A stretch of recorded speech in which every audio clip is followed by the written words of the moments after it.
Hey y'all. So I am going to give everyone just a few minutes to come into the room.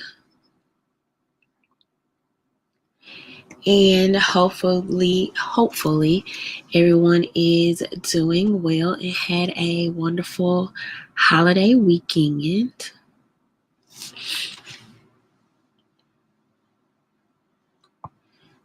And so, hey Helena, as you guys are coming into the room, make sure you let me know you're coming into the room.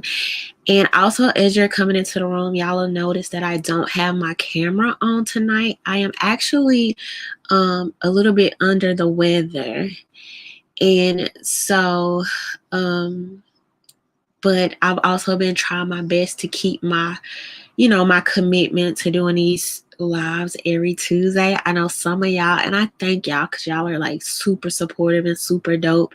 If I miss a Tuesday, y'all are like, Rhonda, what the heck is going on? So hey Layla, hey Southeast Dusty, hey to everybody coming in the room. So yeah, I am a little bit under the weather, nothing major. It's just, with the weather changes and stuff like that as it gets cold. Just kind of like the sniffly stuff going on. That's about it. But I did just want to talk about a couple of things tonight. Nothing too heavy. And I probably won't even be on here that long. Hey, Edward. But hopefully everyone had a good week last week. During the holidays, hopefully you spent time with your family. I just want to take this time to remind people there were some things going on kind of close to me that makes me want to address what I'm getting ready to say.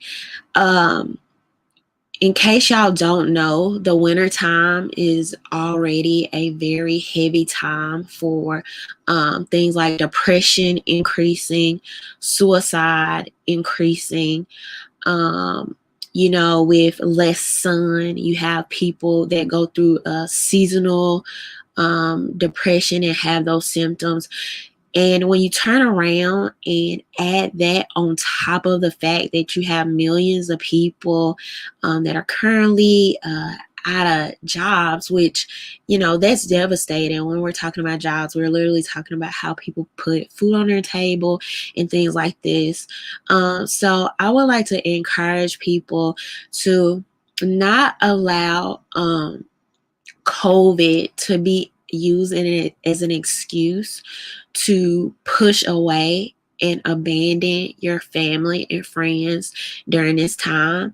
I understand that, you do have people that are going to take safety precautions because, of course, we do want to shelter and protect people with underlying conditions. But also, please just keep in mind that this is already a hard time for people, in the human connection, relationships, friendships, family is super important. So please don't use this time as an excuse to be a jerk to people, to push people away and things like that. But anyway, so I just had to put that out there because there were some things that were like getting to me a little bit that I didn't like, that I saw over the holidays. But other than that, my Thanksgiving was great. I got a chance to spend some time with family. My grandma was upset with me because I put some red pepper flakes in the string beans that I made for Thanksgiving. And she just was like, why, Rhonda? Like, she just couldn't understand it for the life of her. So we had a good laugh over that. But other than that, I got to chill and do some other stuff during that time. But thank y'all for the well wishes, and hopefully I'll get better, but it's mostly just little sniffles. So hey Kendra, hey Southeast Dusty, hey to everybody else that's coming into the room. All right, y'all. So let's talk about a couple of things. First, I wanted to mention that I like red pepper flakes in my green beans too. I think it's good. Like it gives it a little like spice. I wasn't trying to do too much, but grandma was like, girl, you doing the most. And she wasn't having it. So I'll probably be put on this duty for the next holiday or whatever. But we'll see. But anyway, so I wanted to start off with talking about this. I don't know if you guys saw this, but most recently there was a restaurant owner. This was in Toronto, who was basically arrested and taken. Helena says she's disappointed in the red pepper flakes. Oh man. That's what I said, Layla. Like I thought the green beans were like the bomb, but you know how the older generation can be. They're very just to the book. It has to be traditional and stuff like that. So I made green beans and a potato casserole, which were pretty good. They love the potato casserole now. That was like all gone. And everybody else enjoyed the green beans. Well, my grandma was like, But anyway, all right, y'all. So jumping into this, let me make sure y'all can see this. So y'all may or may not have heard this recent story about the guy in Toronto that was basically escorted out of his restaurant for defying lockdown orders. Okay, so a business owner in Canada is under arrest after attempting to open his restaurant for a third consecutive day in defiance of local virus lockdown orders. Adam Skelly, the owner of Adamson Barbecue in Toronto, could be seen in videos on social media being led away from his restaurant in handcuffs by police Thursday as protesters supporting his cause yelled in the background. Adamson Barbecue owner Adam Skelly was just taken away in handcuffs, adding that he was arrested at 12:25 local time and had a big smile on his face. So let's take a look at this video real quick that was on Twitter.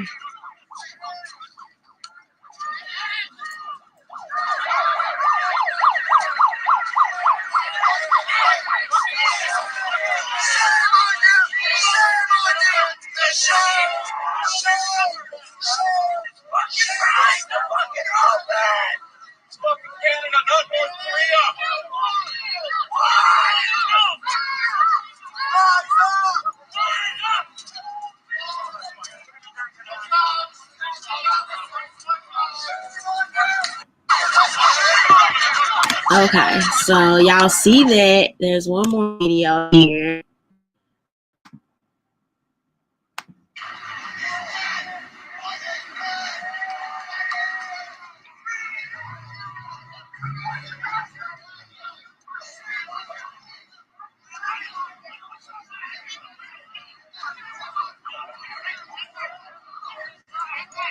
So you got his homeboy here, his supporter, literally gonna attack police for him.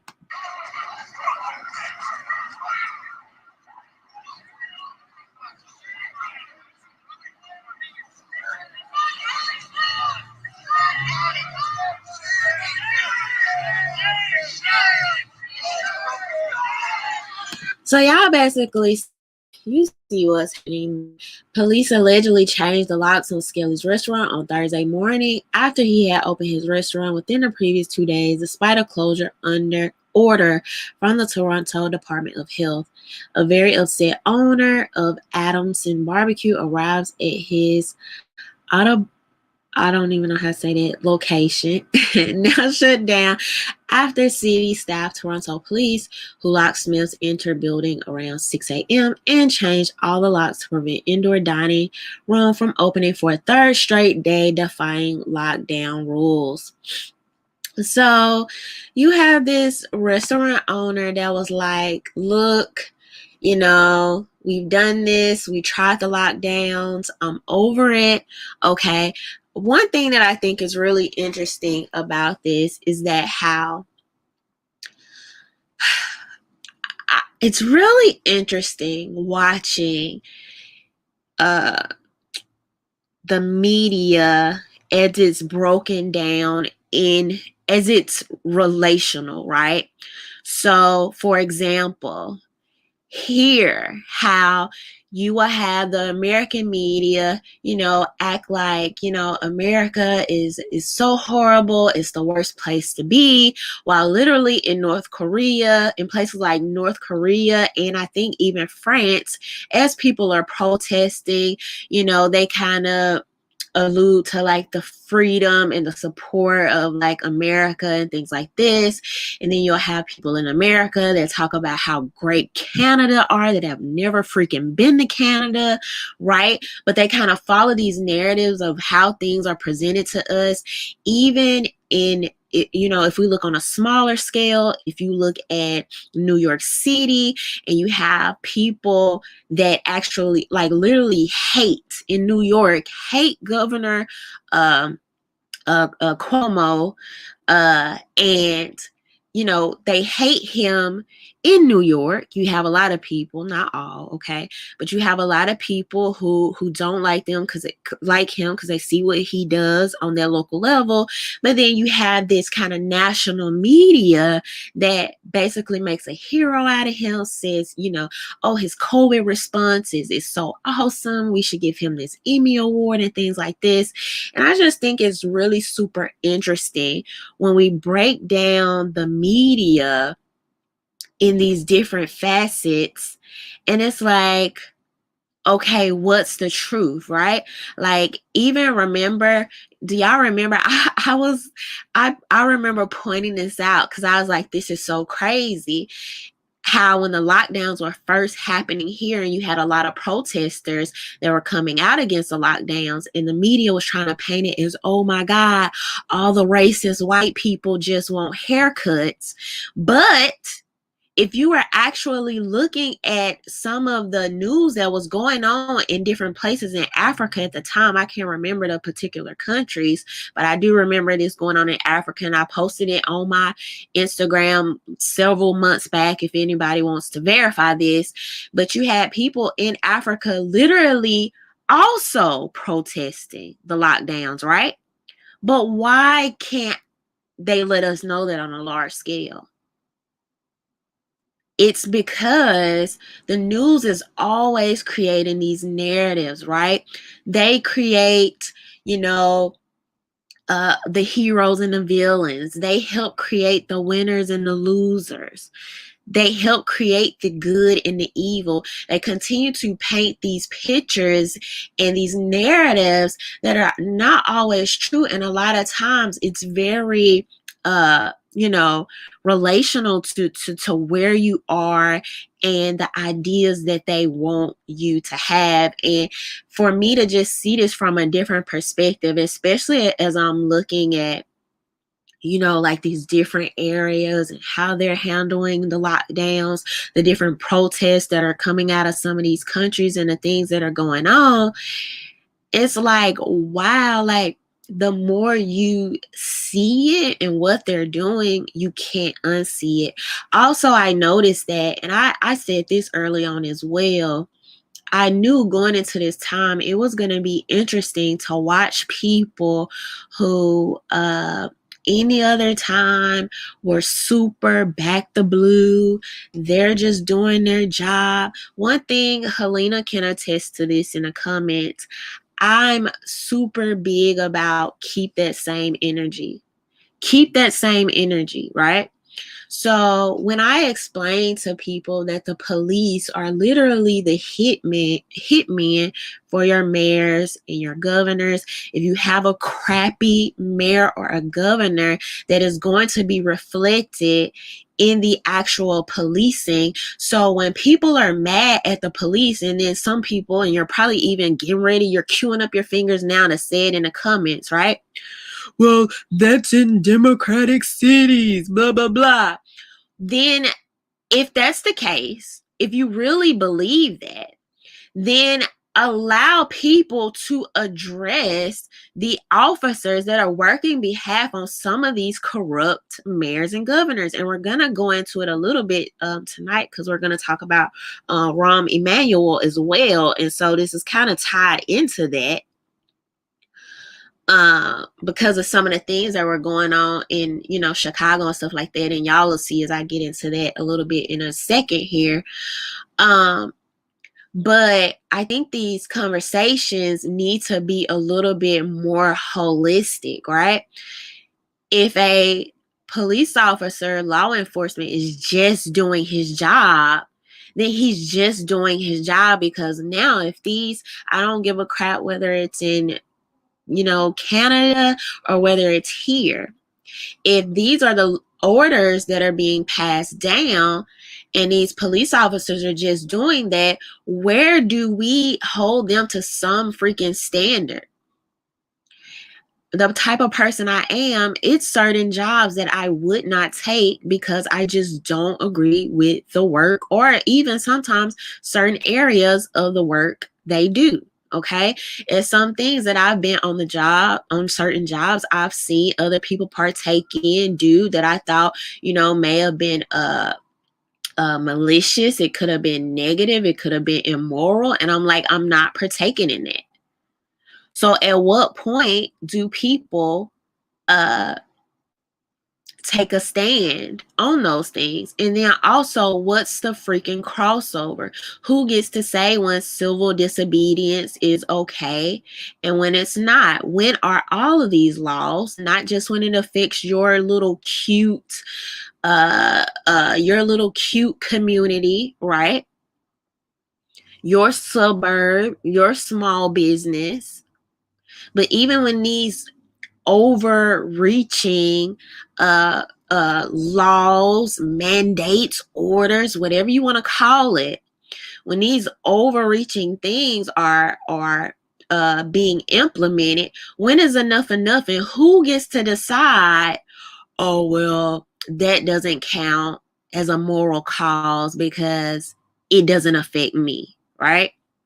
And I've talked about these things. These things are not new. So this is if we're addressing it could be, the idea of having a license for every single freaking thing you do in some of these cities. It could be whether we're talking about marijuana, right? And in some of these cities, you literally have people selling. It's almost like an iPhone, like an Apple store experience. You'll walk into these stores and you have your own like concierge for cannabis, while some people are still sitting in jail for years, sentences of selling this that is now legal in some of these cities and states, I should say. Whether we're talking about gun laws, right? A lot of these infringements being not only unconstitutional, but government overreach. And even looking at the statistics, right? If we're looking at things like red flag laws, if we're looking, like I recently talked about this, even in Lil Wayne's case, that first case he took years ago, you're telling me just for possession, you haven't committed a crime. You haven't committed a crime. You haven't committed a violent act. Let me rephrase that, right? Because these days, walking in a freaking restaurant without a mask, they're literally trying to make it a crime. And so that's where we have to question these things. But let me rephrase that. Lil Wayne, you commit no violent act. No one is hurt. You haven't stolen any property. None of this. However, just for having a firearm in a city where they say, man, you don't look like you deserve that. You shouldn't have that here. You don't deserve to protect your life, even though the person that wrote this, inked this on paper, has private security, but we don't think that highly of you. So these are things that we talk about, we look at, we ask questions, and we seek to be as consistent as possible on these issues. Government overreach anywhere is government overreach everywhere, right? And so creating laws to make new criminals, that's literally what's happening here. That's what's happening here. Also, another thing I wanted to mention about this is that, believe it or not, I don't think that the media is being honest and forthcoming with us about all of the people that are standing up against these lockdowns. This is just a hunch. I don't have anything to prove this, okay?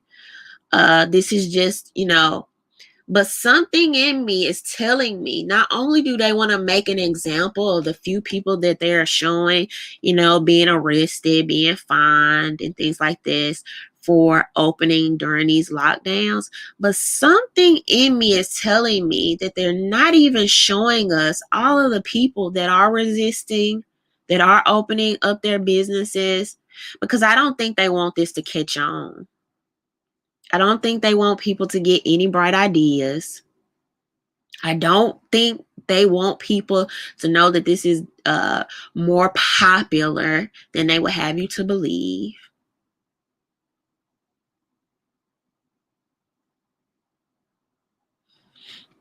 So these are just some things to think about. And I've been, talking about this for a while now, because I just see what's happening here. It's this last swoop at trying to take these small businesses out, do away with them, make it as hard as possible for them, while rubbing elbows and bigging up their millionaire, billionaire friends at Walmart and Amazon.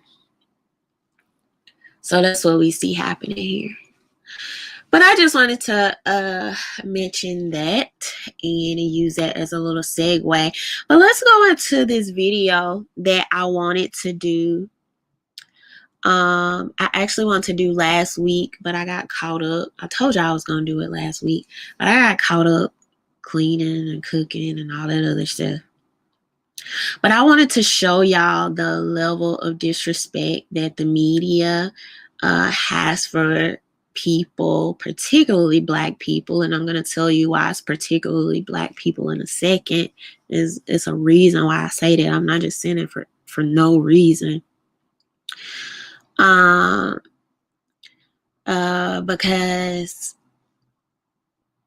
the media, the politicians, they use this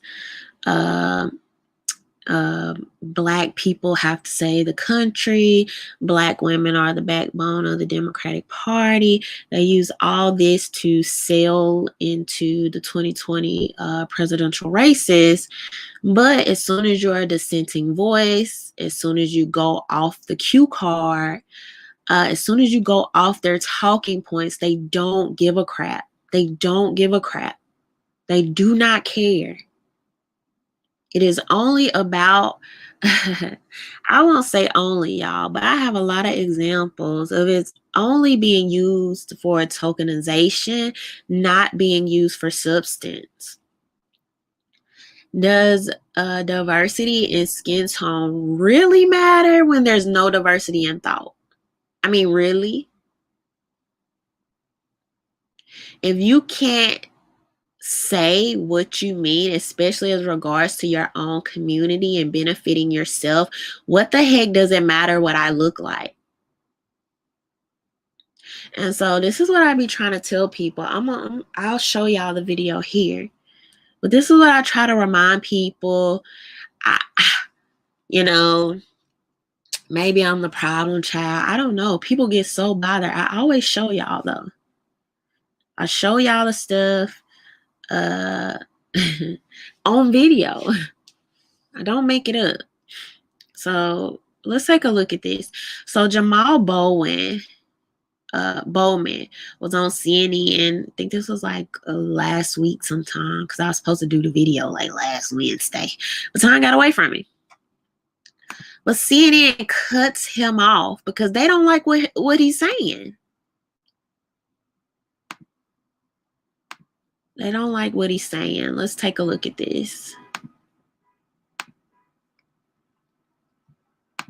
Congressman-elect Jamal Bowman of New York, and we'll just pick up where we left off. We're talking about the cabinet selection process for Biden, and Senator Bernie Sanders of Vermont had this to say. It would be, for example, enormously insulting if Biden put together a team of rivals, and there's some discussion that that's what he intends to do, which might include Republicans and conservative Democrats, but which ignore the progressive community. I think that would be very, very unfortunate, Bernie Sanders had to say.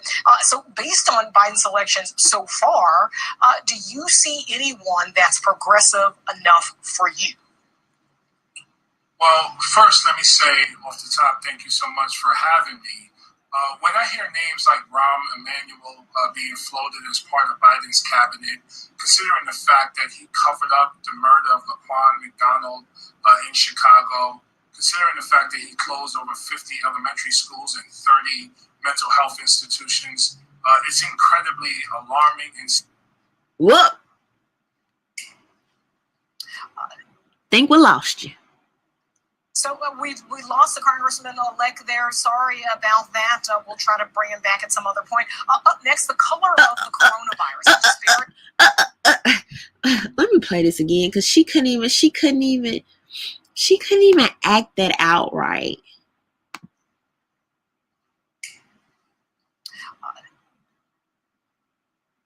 So we lost the congressman-elect there. Sorry about. So am I tripping, or if you lose somebody on video, is your first reaction not gonna be like, you still there? Did we lose them? Okay, I think we lost them. She just like somebody already in her ear told her, oh no, we about to he got to get off here. We're about to drop him right now. Pretend like you lost him. Now, this is a sister that can't let the brother speak. Like, okay, let's be real here for a second, y'all. Let's be very real. As soon as this man started talking about his beef with the Biden picks, right, for his administration, for his cabinet, you lose him. Now, if he would have came on there bigging up Biden, her body language was so obvious, man. The body language, the topic. They don't care nothing about nothing you talking about. Man, we ain't in season for all that Black Lives Matter stuff. That was last chapter. Hey, get this man off the line. We gave y'all time going into the election. We did that. Get him off the line.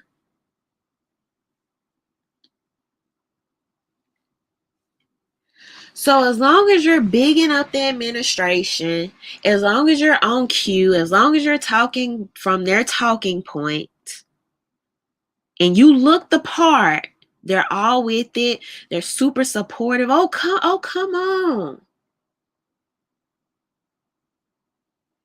But when it gets real and you stray away, and why are all we're going to hold Joe Biden feet to the fire? This is an example of the guy doing it right now. He's literally doing it. I didn't see this heavy push to back him up. Hardly saw anybody talking about it. This is just one small example of the way the mainstream media creates narratives. They're not going to let this man come on here and say this. They don't want you to get any ideas. They don't want to put this in your head. They don't want you to remember what Rahm Emanuel was out there doing in Chicago. So this brings me back to what I was saying earlier, right? About how depending on where you are, how the news media is going to handle you and create these different narratives. So let me remind you about Rahm Emanuel. This is the man who helped cover up the unarmed death of Laquan McDonald, close over 50 schools, close mental institutions, affordable housing declined during his time as mayor. Uh, uh, he relocated millions of funds. Okay, instead of going to underserved communities, went to tourism, luxury development. And not only this, get this. And this brings me back to another point from earlier. Because all this be related, whether we realize it or not. $540 million in misconduct settlements, misconduct and abuse settlements during his time in office. Law enforcement, 450 million. I'm sorry, no. Oh, let me fix this. 540 million. 540 million in misconduct and abuse settlements during his time as mayor from law enforcement. That is atrocious. So to make cuts and to make up for some of that money, they literally had to start closing schools, start closing mental and health institutions, decreasing affordable housing. Does that sound progressive to y'all? People wanted this y'all, anybody that pays attention couldn't have thought for 1 second all this trying to align Joe Biden to progressives, AOC, the squad. Oh, we cool with Bernie, we cool with Elizabeth. Man, come on, man, come on.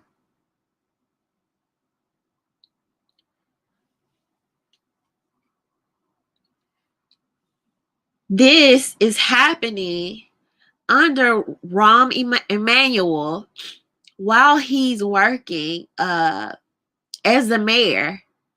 Because remember, I told you that the police departments are hitmen of these corrupt mayor and governors.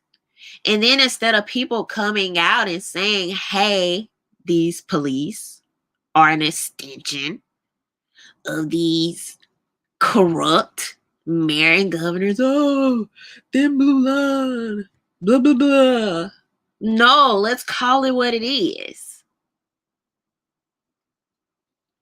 And so, once again, tying to what I was saying earlier, nationally, CNN is taking a part in this right now because I just showed you the video. They're going to cut this dude off, this guy, while he's talking, because they want to maintain this narrative nationally. Oh, Rahm Emanuel, man, he's cool. He's good to go. Joe Biden approved him. We're with it. Don't come on here talking that crap. Don't come up here bringing up some old stuff. Probably one of the narratives that we were also riding a wave at the time too then, but it's not in our best interest now. So we don't want to talk about that anymore. That's behind us. Right now, we're focused on Joe Biden because some of his sponsors are some of our same sponsors. His name is Jamal Bowman out of New York. That's the name of this politician. It's not about what the people want. It's about what the donors want. Right? Those same donors that were making sure that Rahm Emanuel was cutting some of that affordable housing, right? Because they'll come on these platforms and they'll say, oh, I'm this, I'm that. I'm so progressive. And some people that, I don't know any better. I don't know what you want to call it. They use these buzzwords and think, oh, this person is aligned with me. Oh, don't let them look like you. Right? And they use these words and they think, oh, they're so down for the cause. And then they get in there and they treat you like whatever. And so CNN is a part of this narrative of continuing and trying to make Rahm Emanuel, we're going to forget about the past. We're going to forget about what he did. We don't want to talk about that anymore. We just know right now he's going into the Joe Biden administration. That's all that matters. We're supportive of it. Jamal, you got to go. We cutting you off. Right? But if you ask people in Chicago, if you ask the local people in Chicago that remembers, they don't like that guy in Chicago. They don't like that dude. You think the algorithms are going to cater to those dissenting voices coming out of Chicago saying, hey, y'all, remember Laquan McDonald? We know BLM is fizzing out a little bit after the election, but remember?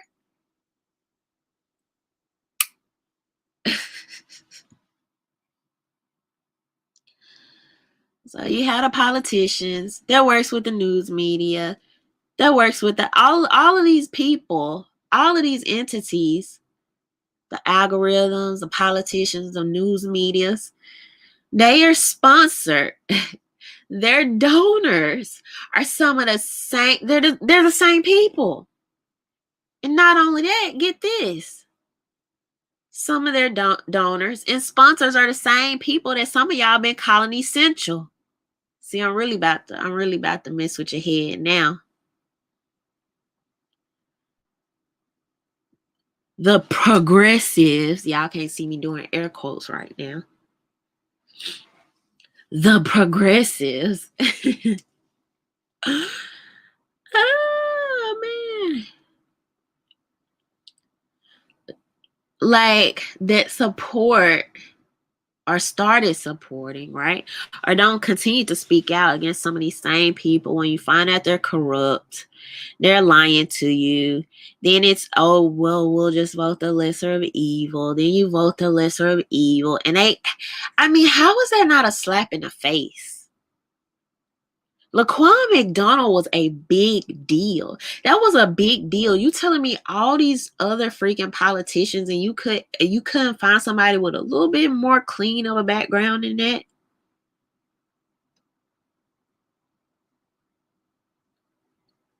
It's just mad disrespectful. It's like, it's abuse. At some point, it's literally mental and emotional abuse. How can people deny that? And if I say it, why do people be frustrated at me? I'm only telling you what's happening. Don't be frustrated at me. I can't oppress anyone. The same people that will sit here and hashtag about oppression, this was a freaking Democrat, a Democrat mayor doing these things. Not only that, sending his freaking hitman in a Democratic city that resulted in $540 million in misconduct and abuse.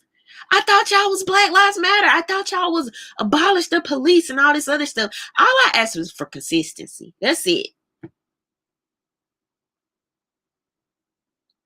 Right?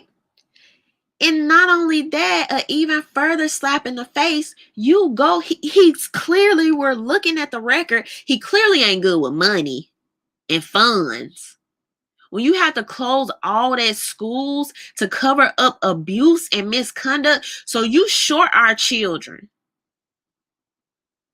You short our children to cover your own behind, to pay for the things that we told you we're already upset about, that we're already bothered by, and then you're hired by the upcoming administration? How is this not? It's the disrespect for me. It's the disrespect, the carelessness. Are they even trying? And so a man goes on CNN.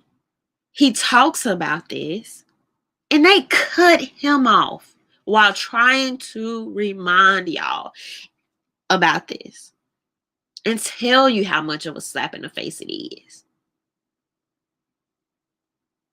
So those same mothers that you just thanked and said you were going to repay them, right? Because they're the backbone to the Democratic Party. How you choose to repay them is by hiring the man that they were scared to send their kids across the city because the schools in their neighborhood was closed down. So they had to send their kids across the city in a crime-ridden area where you have these gangs and you had mothers actually worried about their children's safety from having to walk across all these gang territories. That's how he repaid the mothers, the women, the backbone of the party. I'm just telling y'all what I see. I'm just telling y'all what's happening. And when people say, oh, we're gonna hold their feet to the fire, I guess I just expect to see that to some level. I don't think I've seen Black Lives Matter address this. I have not seen it. It could have happened, but I have not seen it. And if it had happened, I don't know why it wouldn't go viral. I don't even see how it gets any more disrespectful than this. So there's so much corruption going on. You remember people were laughing at Lil Wayne, laughing, talking about this latest charge he caught, the most recent one. Talking about, we'll see if your friend Trump can get you a pardon, you know, all the little jokes and stuff like that. Want to completely ignore, right, the cities that these things are happening in. I mean, you already got people like James Clyburn and others already complaining about Joe Biden's picks. He hasn't picked enough black people for his cabinet. I see some other commentators coming out saying he hasn't picked enough black men, and now people going back and forth. Oh, well, it really should be black women because we were. I'm like, boy. Does it matter? Does it matter if the person is corrupt? Does it matter if they're not going to let you tell the truth and they're going to cut you off when you're talking? Does it matter what you look like then? If you're not going to be given a voice or a platform? Does it matter if you're being sponsored by some of these same donors that rub elbows and want to help pick the winners and the losers?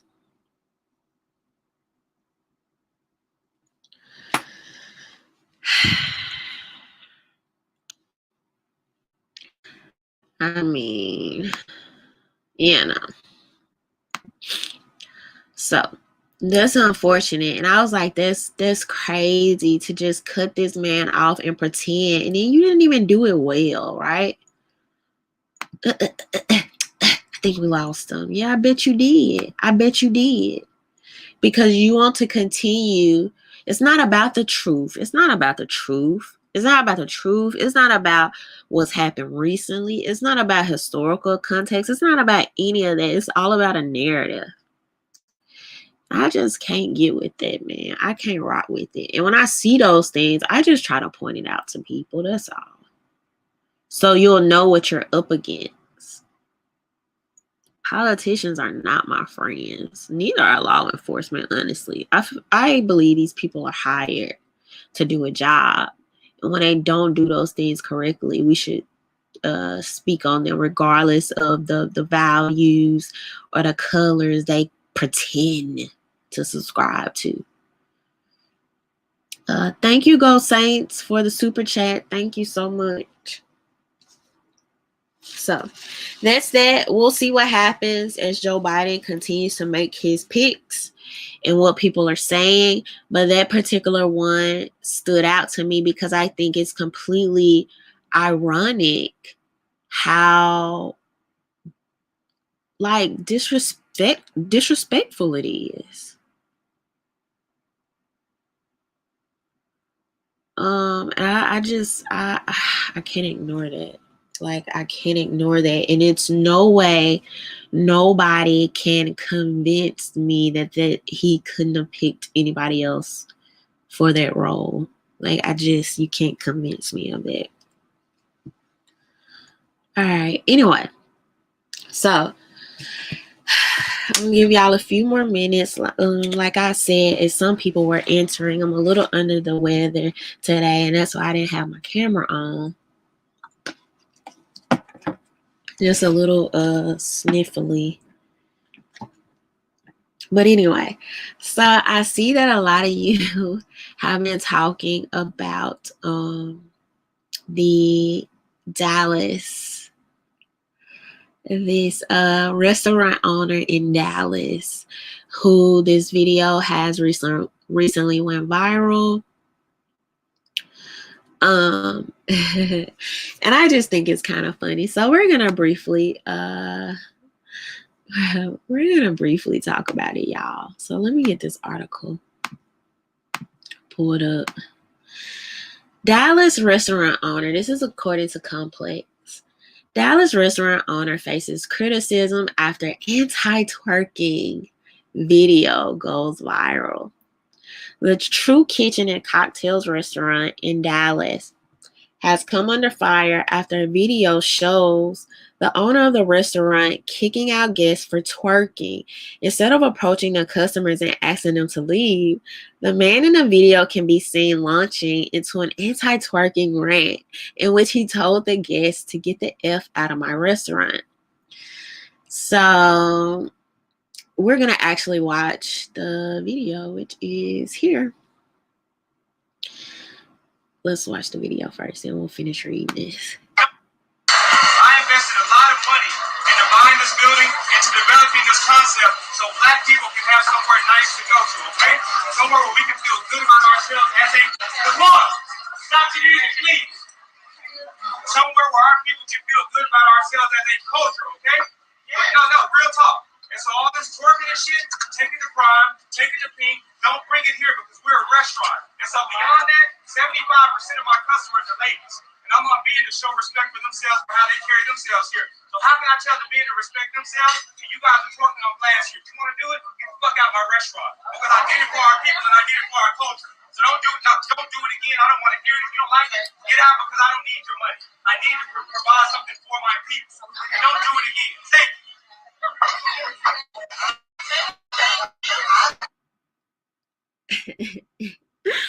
Okay, so y'all saw that there. So in a response to the video, the restaurant shared a statement apologizing for the poor choice of wording, but also asserts that the customers were in the wrong. When the first incidents occurred, the guests were politely asked to stop and have respect for themselves and other customers. The statement, which assumedly was written by Kelly Reeves later, as another video shows, a customer stood on her seat, placed her hands against the glass windows, and began to twerk. My immediate reaction was this woman could fall through this window and we could be the target of a lawsuit if she's injured. The restaurant claims that it will adjust the playlist and DJ selections going forward, but no guests will be allowed to stand on the furniture because of any song played.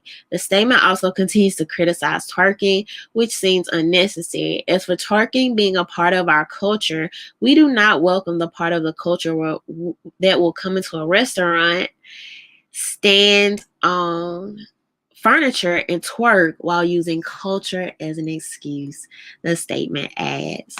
So y'all can see and hear that there. So this has caused quite a stir on social media, on the blogs and things like this today.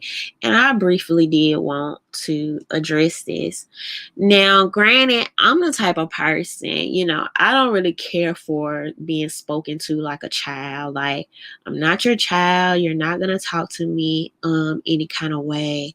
But, however, based on the statement that he had here and a statement that the owner put on social media, he had already asked these guests several times to stop twerking.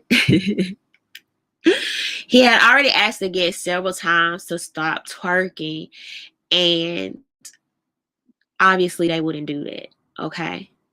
Now, a couple of things I want to address. First of all, to even have to say anything more to these people than one time, I'm looking at this crowd, and these people easily, from what I could tell, look like in their 30s and 40s.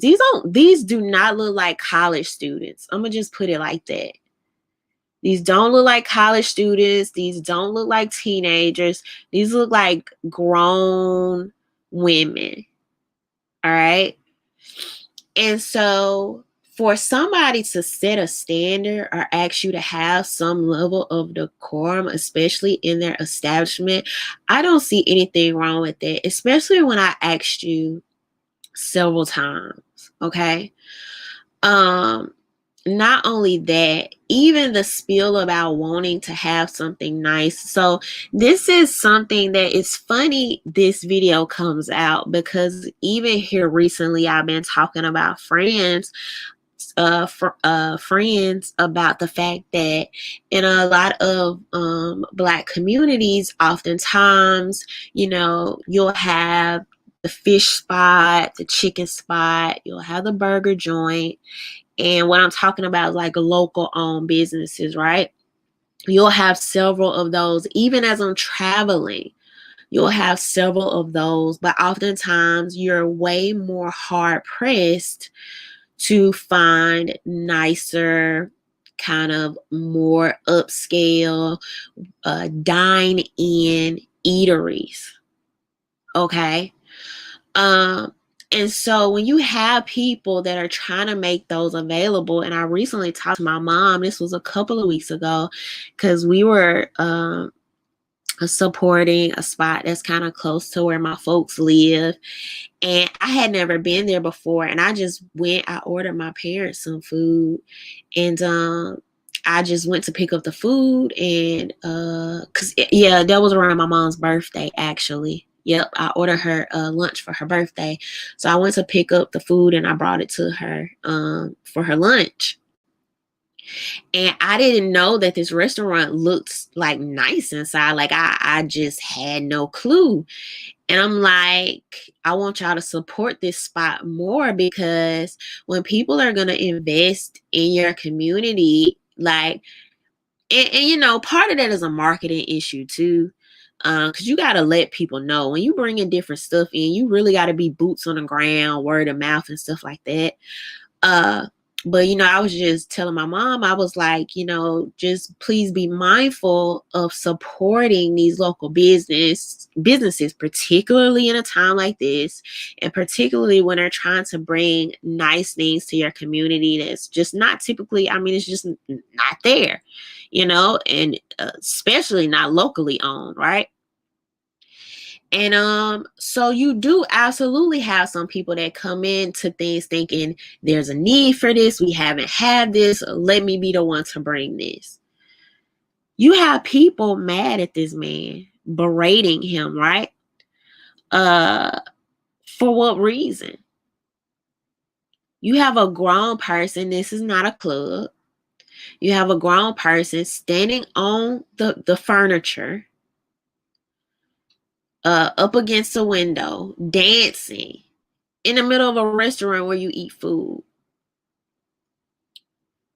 Now, I've told y'all,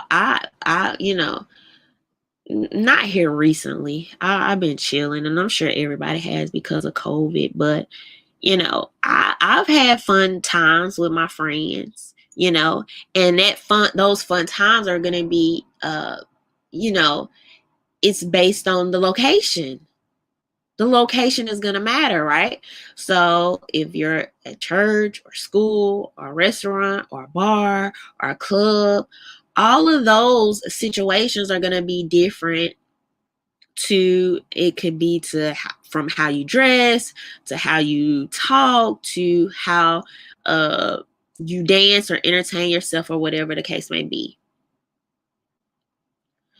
And so this attack, I think on some levels, yes, an attack on masculinity, because I feel like if a woman would have came out here and said the same things and said, ladies, like, I'm trying to do something nice for y'all, like, let's keep it cute, let's keep it classy, I don't believe, first of all, this video would have even went so far. And I definitely don't believe they would have had this problem.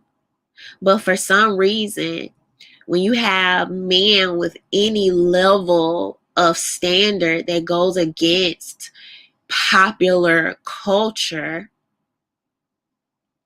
he's misogynistic, he's a part of the patriarchy, he's all these other things. What about if he actually like respects y'all and think highly of you? I mean, is it not even like a slim possibility? Like, did anybody consider that? But like Southeast Dusty said, they'll literally try to make you a villain. They'll try to make an example out of you. I think I saw people alluding to the fact that this man is racist. Are you freaking kidding me? So I build a spot in the community to give back to you, because I want you to, and I don't think it's anything wrong with that. I don't think it's anything wrong with having different, because sometimes I just want a different vibe. I don't want to be in a community, in a neighborhood, in a city, and every freaking vibe, everywhere I go is the same. I don't like that. I don't like that. Sometimes you want a chill vibe, right? Laid back. Sometimes you might want to get dressed up, get a little cute, get a little nicer. Having those distinctions, I can't even begin to imagine why this would be problematic, especially in a freaking restaurant. I don't want to go to a nice restaurant. I don't know about y'all, but I don't want to pay $15, $18, $20 for a meal, $30 for a meal, and have the same experience I would have going into a freaking Waffle House on a Saturday night at 2 a.m. So when I'm paying premium prices, it's also an experience that I want as well. What are we subscribing to when people are acting like that's a bad thing? And I don't think it's oh, you can't never twerk. It's like, this is not the time and the place for that. Now let's address the music, right? Let's address that, because I got to do that. And if I don't address that, I will be lacking. It will be a little oversight on my part. So let's address the music. So some people were saying, hey, they were saying, if you don't want that twerking, if you don't want the booty popping, don't play the twerking booty popping music. Right? That's what they were saying. You know what I say to that? So, and this is based on a popular narrative. If trap music, and for some of y'all that may not know trap music, you may call it like gangster music, gangster rap. If trap music allegedly doesn't cause gangster culture, doesn't cause young men to kill and rob, but you want me to believe that twerking music absolutely forced grown women to shake their booties in a restaurant. That's what people are telling me. Y'all remember those narratives. People haven't talked about it recently because I think a lot of people have just more widely accepted a lot of like trap music and stuff like that. But y'all know the type of music I'm talking about. And y'all remember the narrative. Oh, the music is not making them do it. Let them have their rap music. They just expressing themselves. So it leads me to ask, because this is a question that we have to ask now, because I got to call out the hypocrisy. Does music affect behavior and culture, or does it not? It's a very simple question. And the answer has to be consistent. It's not situational.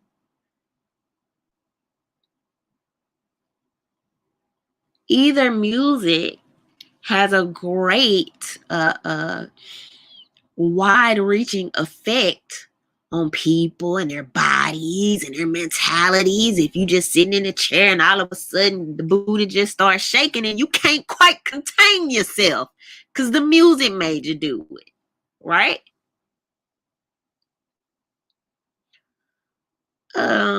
So does music influence behavior or does it not? It can't be both.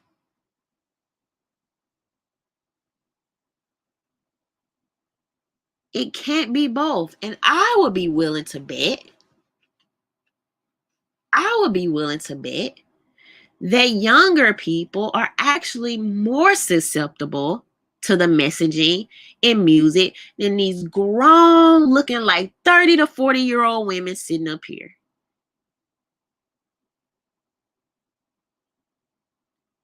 So this sad, pathetic excuse of, oh, they just couldn't help themselves.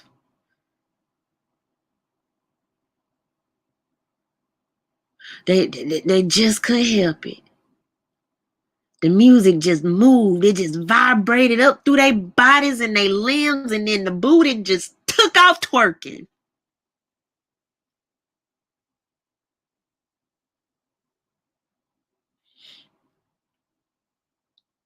It's just a whack excuse, man. It's a whack excuse.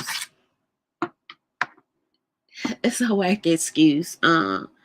To blame it on the music. And me personally, I do think that music has an effect on TV. I think all on people. I think all media, right?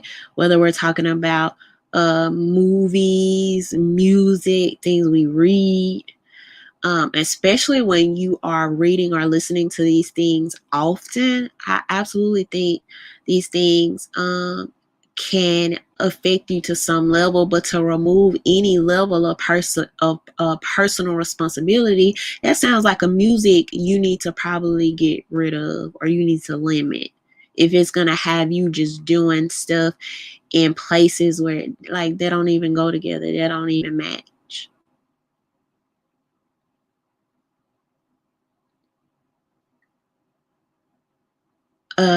So hopefully the next time I am in Texas, I think it said Dallas, Texas, I definitely want to try to support this restaurant owner, particularly when you have people trying to bring things to communities that may have not been there before, right? They may not typically be there. But I don't think it's anything wrong with creating a standard, and I would never support the idea that it's anything wrong with creating a standard. I think actually the problem in a lot of ways is that we've gotten away from standards. Like we've created a culture, and this goes far beyond twerking, man. It's not even twerking. The code. And we've created a culture. And when I say culture, I'm literally talking about American culture. We've created a culture where anything goes. You can't say nothing to nobody. You can't any little thing. You can't disagree with people. You can't tell the truth. I mean, we live in a culture where you can't, you are outcast if you say a man is a man and a woman is a woman. That's literally like do y'all realize the depth of that? Do you realize that I've had people coming at me like I'm some type of like I'm just so out of the box for believing a man is a man and a woman is a woman. And even to say otherwise, not only do you hurt people's feelings in 2020, but people will make it seem like you're a villain, you're evil for just saying simple truths. And when you begin to lose all of these standards, what the heck? What's if nothing means nothing? Words mean nothing. Actions mean nothing. You can behave and act any type of way at any type of place at any type of time. Nothing means nothing. Like real talk, Black introvert, like people really try to act like I'm extreme. And the crazy part about it is 5-10 years ago, I would have been moderate as heck. Like, nobody would have batted an eye at anything I say today. Nobody. 2020 people really try to make it like I'm extreme. I'm not extreme. I just say the stuff that y'all jobs and y'all friends and y'all families be having y'all scared to say. And people try, like, and I think Black introvert asked me earlier, has somebody been bullying me or saying something to me?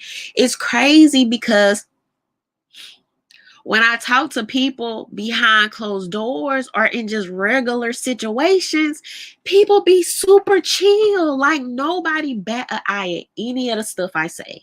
Literally. It just be chill conversations. But then it's like you get on the internet and it's like a whole different universe, man. The internet is fake. It's fake. That's why you have to like detox and stuff from this. I truly believe that the most polarizing people on each side get have the loudest voices. And so it makes everybody think that those are the popular opinions. Those are the popular beliefs. But the crazy part is not. It's not.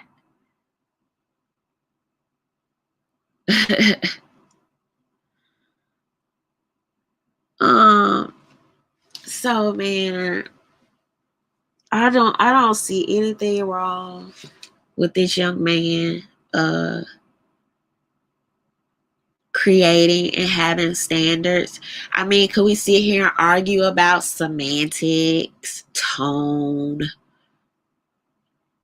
Maybe, maybe. And that's even considering this was his third time coming to tell them, right? But does that even focus on a bigger issue? And that's another thing with this soft culture and this soft mentality. Everybody want to be talked to like children.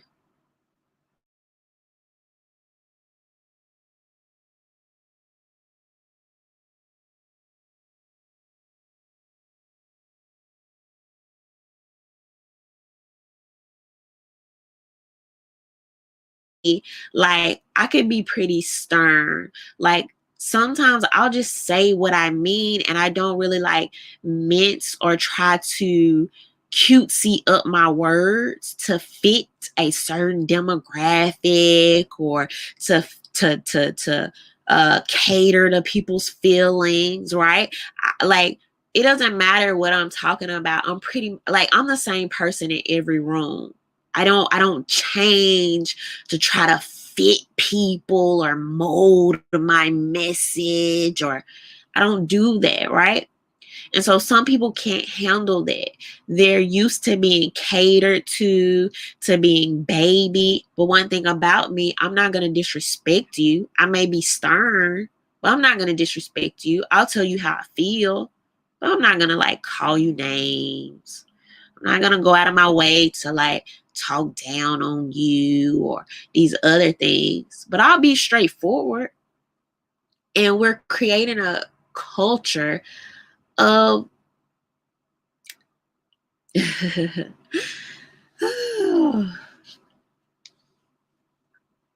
a lot of soft people and whiny babies that can't take nothing being said to them. Everything is offensive. Everything is offensive. Like introvert laughing. Look, I wanted to say another word. The first word that came to my head. Hey, Armed Atlas. But and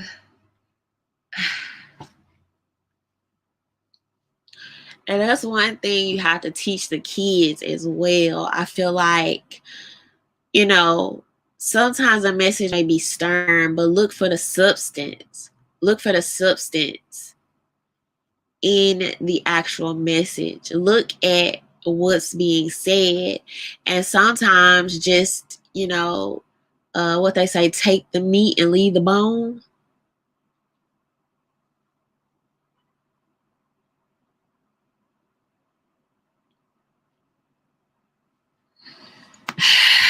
So, but I hope they don't try to shut their brother down, man. And I'm sick of cancel culture too. I'm really sick of it. Like, if you're not cool with something, if you don't agree with it, like, that's one thing, right? But to try to cause these entire movements to come after people, harass them, berate them, make them lose their livelihood, it's annoying. And yes, Edward, they're too emotional. Everybody's soft. Excuse me. I was saying this to a friend today. Like, some guy, like, you don't even follow me on Instagram. You don't even follow me, but you come on my page trolling and try to start this narrative that I'm lying about like my position on like the COVID numbers and stuff like this. And I'm like, how? The numbers come straight from the CDC. The numbers come straight from the same media, that the same mainstream media that y'all watch. Like if y'all notice, a lot of times when I post stuff or even talk to y'all about stuff on YouTube, I use some of the same kind of widely accepted sources a lot of the time. I might go read independent media, right? Like, I might go read it. But a lot of times I'm still using the New York Post, AP. I may use Washington Examiner. I'll use CNN. I'm using the same sources that these people subscribe to. Like, what do you mean? And it's always some man. Every single time, it never fails. It's always some man that comes trolling me. They don't like the way I talk. They don't, they don't like the things I talk about. So they'll try to lie or say little stuff, or they'll just try to troll me. They don't like the way I address stuff. One guy all in my DM had the nerve, right? Had the nerve to tell me that I talk down or I'm hateful towards transgender people. Yet literally, it's so funny. I never told this story before, and I'm just mentioning it because it's coming to my mind now. But literally at the same time, he's in my inbox. Now, this is supposedly a straight man, right? That's coming at me talking about I'm hateful towards LGBT people. And literally at the same time, he's in my inbox. I'm in my inbox with one of my biggest trans supporters trying to figure out how we can get a YouTube channel started, because I feel like this is a perspective that people haven't heard from somebody that looks like you, and people should hear it. We don't always want the mainstream media telling us what this group of people or this group of people think or what they act like. These things were simultaneously happening. And I'm like, wow, y'all just like make up narratives. You just make up stuff. You'll take a headline or a title or something because you didn't like the way I said it, and you'll try to paint this whole narrative about me as a person. I'm like, that's crazy.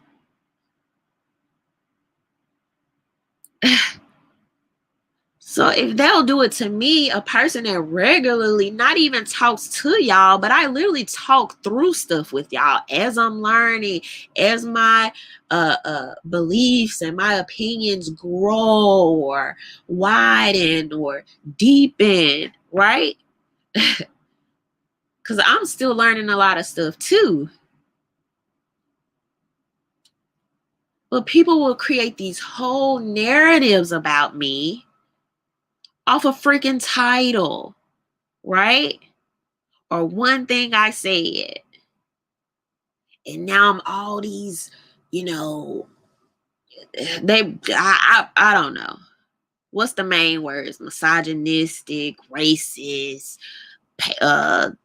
patriarchy, anti everybody. I've been called anti-immigrant. Even though my uncle is an immigrant, I have people, colleagues that are immigrants. A homie that does firearm training as an immigrant. I super support him in the work he's doing, trying to get people, particularly in the Hispanic community, armed and things like this. And so when people can't put a finger on it, right? Or it goes beyond what the media has told them is acceptable, now they have to put you in a box and start calling you names. Because that's the only way they can conceptualize who you are as a person. So, for not only the business owners out there, for not only, anybody out there, anybody listening that has any type of standard, any type of view that you hold to, don't feel bad. You are not alone. And some of y'all be in my inbox, like, oh, I can't say this because I don't say it because of my job. And I understand that, But you are not alone. Don't ever let the media fool you. Don't ever let the algorithms fool you to think you are the outlier. You are not. Your opinion is probably actually more popular than the propaganda the media is throwing on you. So don't feel alone. And this brother, he is not alone. I'm sure going viral now, you do have a lot of people that are going to support him. Wanting to keep a standard, wanting to do something, put something nice in the community. People support that. So anyway, y'all, I got in my little groove. I must really love y'all because I got in my little groove and I still ended up talking a little longer than expected. But I'm going to get some sleep tonight. Make sure, I saw somebody telling me to make sure I drink some hot tea. Thank you, Andre. Andre sent me a cash out for $30. He said, for love of a fresh perspective, keep doing what you do. Thank you so much, Andre. I really appreciate everybody rocking with me tonight. Thank y'all for rocking with me every Tuesday. And special thank you to my patrons and my VIP patrons, Michael Ray, Daniel, and Alexander. I appreciate y'all for always rocking with me.